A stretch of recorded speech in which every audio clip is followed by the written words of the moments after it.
We cannot sustain. Whoops. Was that my? Oh goodness. That's all right. All of you know who I am. Barack Obama was born on August 4, 1961 in Honolulu, Hawaii.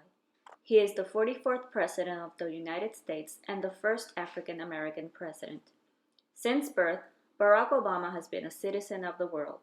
His mother was born in Kansas and his father was born in Kenya. After his parents divorced, Obama lived in Indonesia with his mother and stepfather. Fearing for his safety, his mother sent him to live with his grandparents in Hawaii at the age of 10. Barack Obama may be considered a cosmopolitan president because he manifests characteristics of cosmopolitanism. A characteristic that makes Obama a cosmopolitan and that is stated by Kwame Appiah as key is global concern, accepting our responsibility for the human community, which is the fundamental idea of morality. During this interview, I will speak with Barack Obama about his accomplishments with political diplomacy in improving relationships with countries like Iran and Cuba, his support for the LGBT community, support towards religious diversity, and his Nobel Peace Prize. Mr. President, thank you for agreeing to this interview. You won a Nobel Peace Prize in 2009, and some people might argue about a Nobel Peace Prize winner planning to attack Syria. What would you respond to that? I would refer you to the speech that I gave when I received the Nobel Prize. And I think I started the speech by saying that compared to previous recipients, I was certainly unworthy. But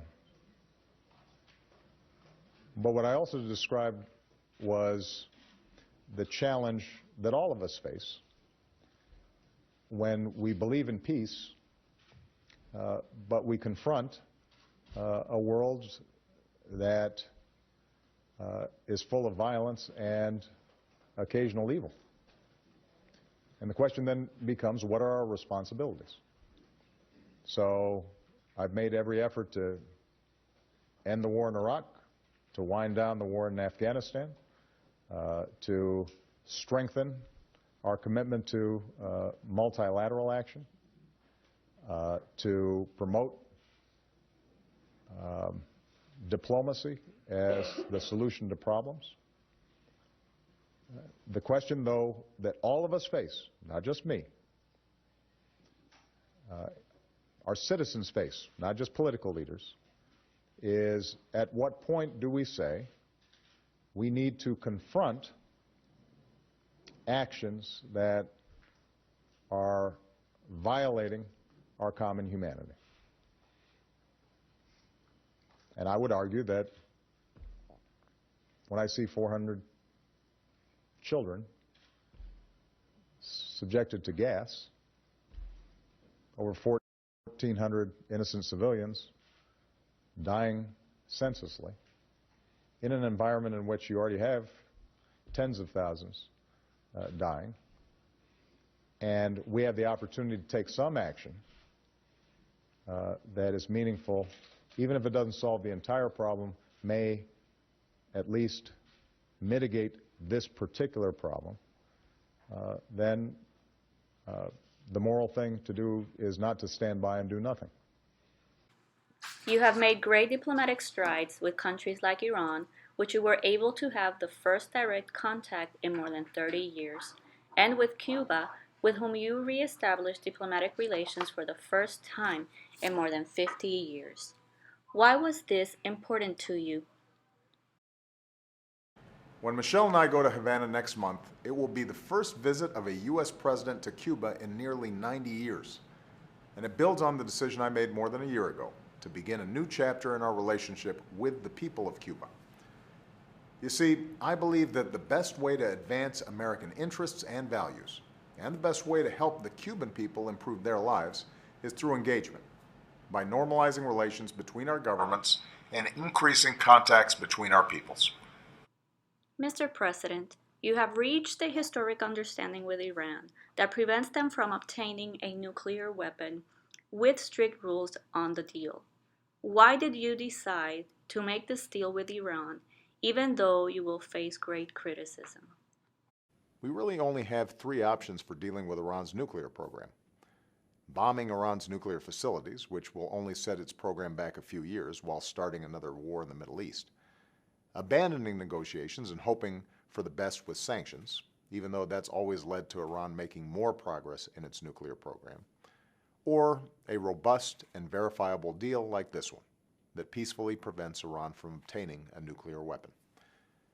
As President and Commander-in-Chief, I firmly believe that the diplomatic option, a comprehensive long-term deal like this, is by far the best option for the United States, for our allies, and for the world. Our work, this deal, is not yet done. Diplomacy is painstaking work.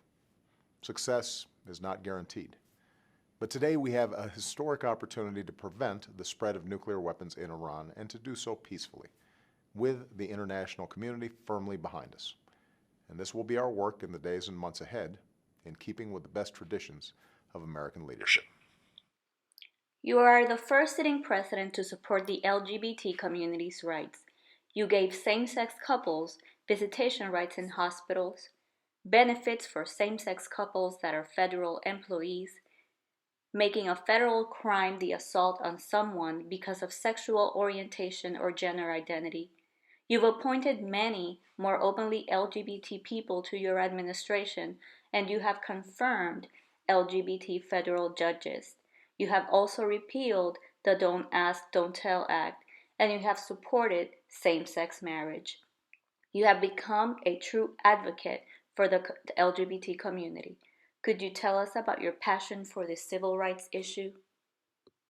I don't think there's been a single moment in which LGBT issues became important to me. I think it's an accumulation of a lifetime of friends and family, people I've gotten to know who have helped me understand how the fight for LGBT rights is consistent with that most important part of America's character, which is to constantly expand opportunity and fairness to everybody. We've seen a profound cultural shift just in the last decade, partly because folks are family now. This isn't a matter of strangers. These are people we love, people we care about. One of my proudest moments was when we were able to repeal Don't Ask, Don't Tell. It was not an easy process. There were some who doubted whether we'd ever get it done. This is done. That day that we signed it was an emotional day. And to see not just folks who were active in the military, but to see veterans, some of them from the Vietnam War or the Gulf War, seeing the tears on their faces and understanding what it meant to them to be acknowledged was one of the most satisfying moments of my presidency. We are not a nation that says, don't ask, don't tell. We are a nation that says, out of many, we are one. Finally, in an interview with Cathedral Age magazine, you stated, and I quote, "As Americans, I think we understand that in protecting our ability to advocate for our own positions, we must protect the ability of those who come from different backgrounds and beliefs to do so as well. In other words, everybody matters. What is your opinion on religious tolerance?"